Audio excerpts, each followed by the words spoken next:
Hello and welcome to Insights with StartupsVibes. I'm your host as usual, Danii Emmanuel, and today we're talking about the controversy surrounding MTN Nigeria. As we all know, MTN is the biggest telecom company in Nigeria, but lately it has been facing a lot of backlash. Customers are complaining, competitors are raising concerns, and regulators are watching closely. So what's going on? People woke up Monday morning in Nigeria and then the data prices has increased by 200%. Now this is the new prices. 8,000 naira, you get 30 gig. Formerly was 25,000 naira for 90 gig.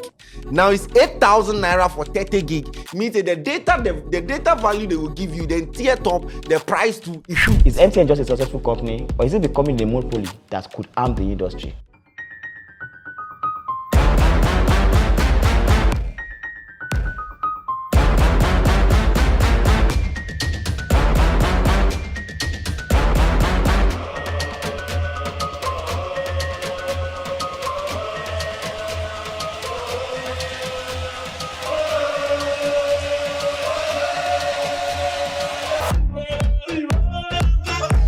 Increasing the appeal and the fame and the like factor, presenting their brand in a culturally resonant way.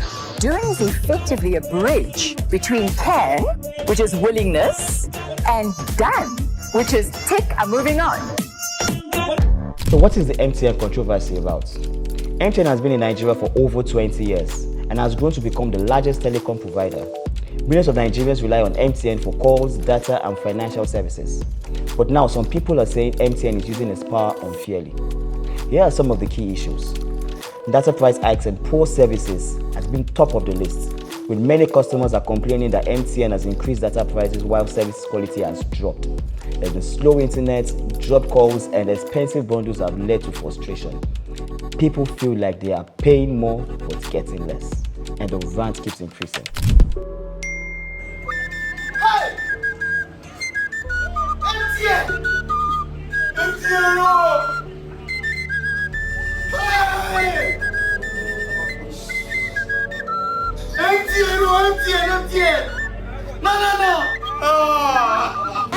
Nigerians deserve Nigerians. Imagine you being frustrated or mad at a telco from Monday, and on Thursday they issue a statement and they issue an informal statement in pidgin. You dey vex. We know how upsetting it must have been to suddenly wake up to a 200% increase on your favorite digital bundle. We could share several reasons and provide explanations, but all that one na story. We don't cast. We get it and admit it. They say they don't cast. Last. Now themselves they chop breakfast.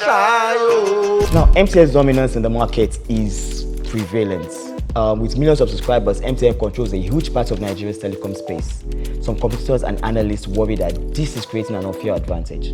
If one company has too much power, it can set prices however it wants, which could hurt customers and smaller telecom companies. We have the regulatory scrutiny, which the Nigerian Communications Commission, NCC, and other regulators are monitoring MTN. There have been talks about how rules to prevent any company from becoming too dominant.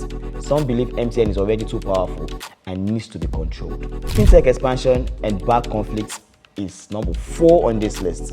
And MTN has moved into the Fintech space, as we all know, with MoMo, the payment service bank, MoMo PSB.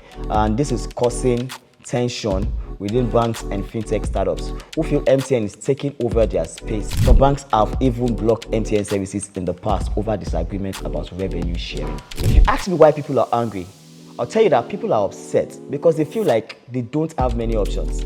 If MTN controls too much of the market, customers might suffer from higher prices and fewer choices. Many Nigerians are also calling for better competition and government intervention to stop MTN from becoming too dominant. You people are no longer everywhere you go. I think that was before. I don't even get network. I dey waka around to post one video, I go dey waka around. MTN, what's wrong with you guys?